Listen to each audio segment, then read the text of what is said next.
بسم اللہ الرحمن الرحیم۔ السلام علیکم۔ امیہ ابن خلف مکے کے سرداروں میں سے ایک اہم سردار تھا جو کفر اور شرک کا بہت بڑا پیشوا اور اسلام اور مسلمانوں کا بہت بڑا دشمن تھا۔ ایک دن اس کو پتہ چلا کہ اس کے کسی غلام نے بتوں کو پوجنے سے انکار کر کے کسی اور کو معبود بنا رکھا ہے۔ اس نے غلام کو فوراً بلا کر یہ پوچھا کہ میں نے سنا ہے کہ تم نے کوئی اور معبود بنا لیا ہے، سچ سچ بتاؤ کہ تم کس کی عبادت کرتے ہو؟ غلام نے کہا کہ میں محمد صلی اللہ علیہ وسلم کے خدا کی۔ امیہ غصے سے لال پیلا ہو گیا اور کہنے لگا کہ محمد کی خدا کی پرستش کرنے کا یہ مطلب ہوا کہ تم ہمارے مقدس بتوں کے دشمن بن گئے ہو۔ سیدھی طرح راہ پہ آ جاؤ ورنہ ذلت کے ساتھ مارے جاؤ گے۔ میں یہ ہرگز برداشت نہیں کر سکتا ہوں کہ تم بتوں کی پوجا کرنے والے کے غلام رہ کر محمد کے خدا کی پرستش کرو۔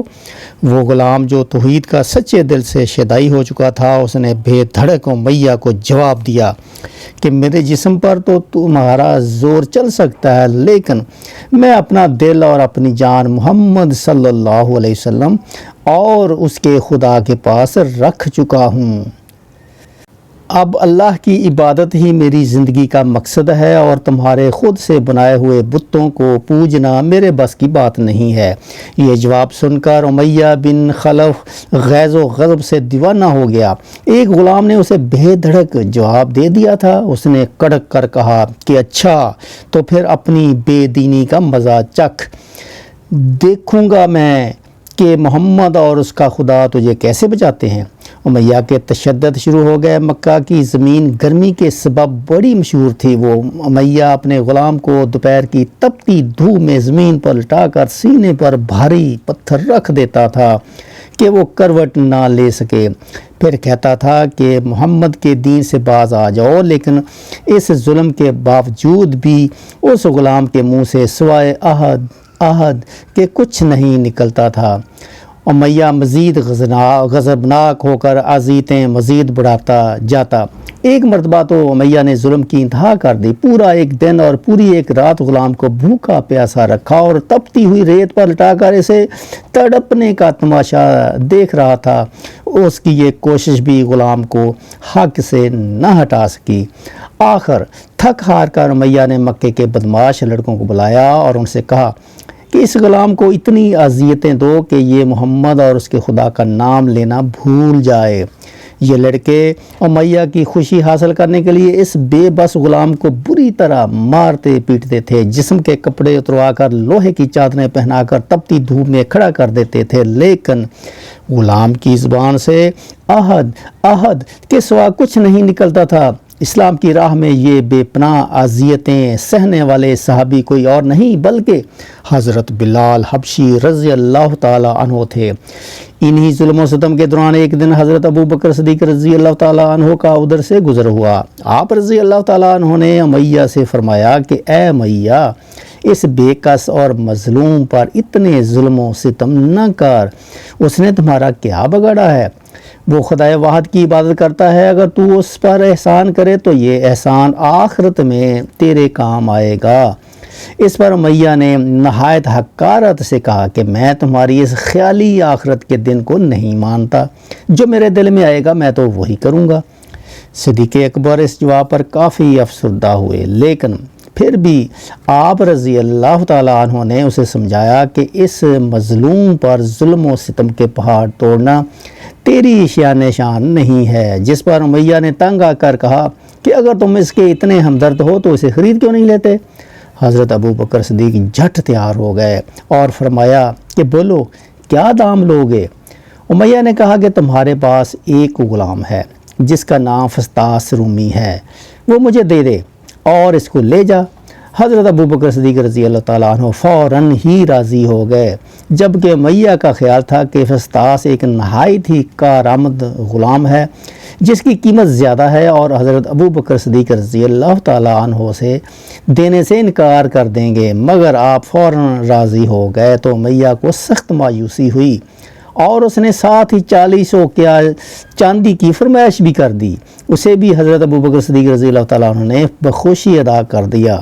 حضرت بلال رضی اللہ تعالی عنہ کو ساتھ لے کر دربار رسالت میں حاضر ہوئے اور سارا ماجرا کہہ سنایا۔ آپ صلوات و سلام نہایت ہی خوش ہوئے اور فرمایا کہ ابو بکر، اس کار خیر میں مجھے بھی شریک کر لو۔ صدیق اکبر رضی اللہ تعالیٰ عنہ نے فرمایا کہ یا رسول اللہ صلی اللہ علیہ وسلم، میں اسے خدا کی راہ میں آزاد کر چکا ہوں۔ یہ سن کر زبان رسالت سے صدیق اکبر رضی اللہ تعالیٰ عنہ کے لیے کلمہ رحمت جاری ہو گئے۔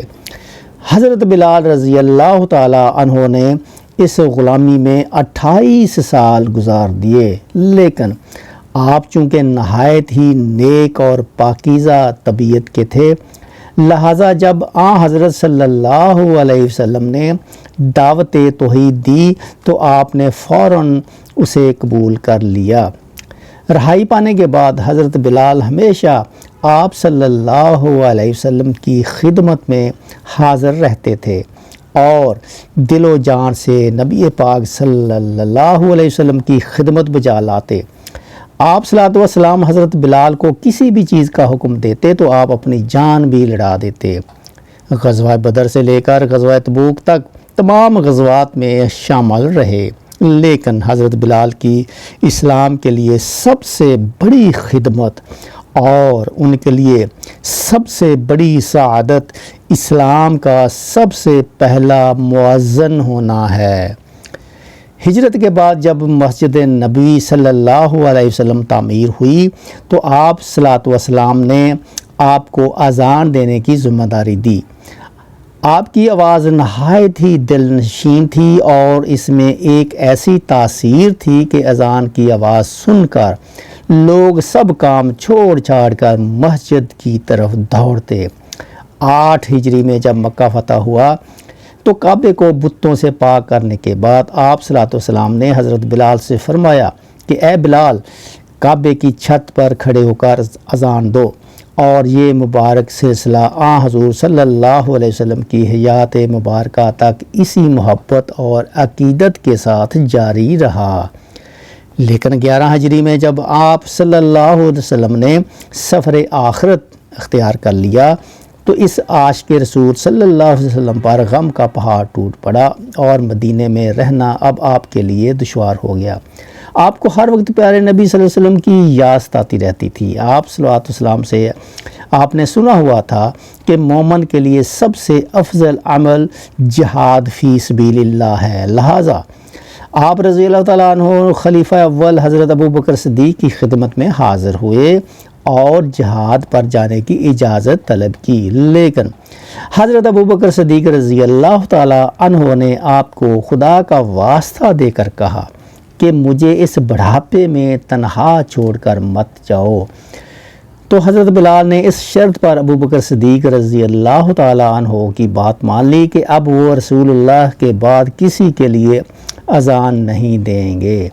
حضرت ابو بکر صدیق رضی اللہ تعالیٰ عنہ نے ان کی یہ بات مان لی، لیکن آپ کے دور خلافت کے بعد خلیفہ دوم حضرت فاروق اعظم رضی اللہ تعالیٰ عنہ کے دور میں بھی جب بیت المقدس کی تسخیر کے لیے شام جانا پڑا تو وہاں عیسائیوں سے صلح نامہ طے پانے کے بعد حضرت عمر فاروق رضی اللہ تعالیٰ عنہ نے ایک خطبہ دیا اور حضرت بلال سے درخواست کی کہ آج جب کہ قبلہ اول پر توحید کا پرچم لہرا دیا ہے تو اس باعظمت موقع پر اگر آپ اذان دیں تو ہم آپ کے مشکور رہیں گے۔ حضرت بلال نے یہی اذان دینی شروع کی تو صحابہ کرام کو عہد نبوی کی مبارک یاد تازہ ہو گئی اور ان پر رکت طاری ہو گئی۔ شام کے مارکے کے بعد حضرت بلال نے شام ہی کے ایک گاؤں میں رہائش اختیار کر لی، کیونکہ مدینے میں ہر وقت آپ صلوات و سلام کی یاد ستاتی رہتی تھی۔ لیکن ایک دن اپنی خواب میں آپ صلی اللہ علیہ وسلم کی زیارت کی تو آپ ان سے فرما رہے تھے کہ اے بلال، کیا ابھی وقت نہیں آیا کہ تم ہماری زیارت کے لیے آؤ؟ اس خواب نے آپ کو بہت تڑپا دیا اور آپ بے تاب ہو کر فوراً مدینے روانہ ہوئے۔ مدینے پہنچ کر حضرت بلال نے روزہ اقدس پر حاضری دی اور اس درد سے روئے کہ حاضرین بھی اشک بار ہو گئے۔ وہیں حضرت امام حسن رضی اللہ تعالیٰ عنہ اور حضرت حسین رضی اللہ تعالیٰ عنہ بھی موجود تھے۔ نانا کے پیارے نواسوں کو آپ نے اپنے ساتھ چمٹایا اور بے تحاشا چومنے لگے۔ حضرت حسن رضی اللہ تعالیٰ عنہ اور حسین رضی اللہ تعالیٰ عنہ نے آپ سے اذان فجر کی فرمائش کی، بھلا اس میں رد کرنے کی کہاں گنجائش تھی؟ اگلے دن جب فجر کا وقت ہوا تو آپ نے اذان دینی شروع کی۔ لوگوں کی عہد رسالت کی یاد تازہ ہو گئی اور لوگ اس طرح روتے ہوئے مسجد کی جانب چلنے لگے جیسے کہ نبی پاک صلی اللہ علیہ وسلم کا دور واپس آ گیا ہو۔ ایسا دردناک منظر اس کے علاوہ کبھی دیکھنے میں نہیں آیا۔ حضرت بلال حبشی رضی اللہ تعالیٰ عنہ نے 60 سال کی عمر میں وفات پائی۔ آپ کا مزار دمشق میں ہے۔ آپ کو دربار رسالت میں خاص مقام حاصل تھا۔ آئیے ہم سب اللہ تعالیٰ سے دعا کرتے ہیں کہ ہمیں بھی حضرت بلال حبشی رضی اللہ تعالیٰ عنہ کی صفات میں سے کچھ عطا فرما دے، آمین ثم آمین۔ اس ویڈیو کے بارے میں کمنٹس میں اپنی رائے ضرور دیں۔ اگر آپ کو یہ ویڈیو پسند آئی ہے تو ویڈیو کو لائک کریں اور میرے چینل کو سبسکرائب کریں۔ آپ نے آخر تک ویڈیو دیکھی، آپ کا بہت بہت شکریہ۔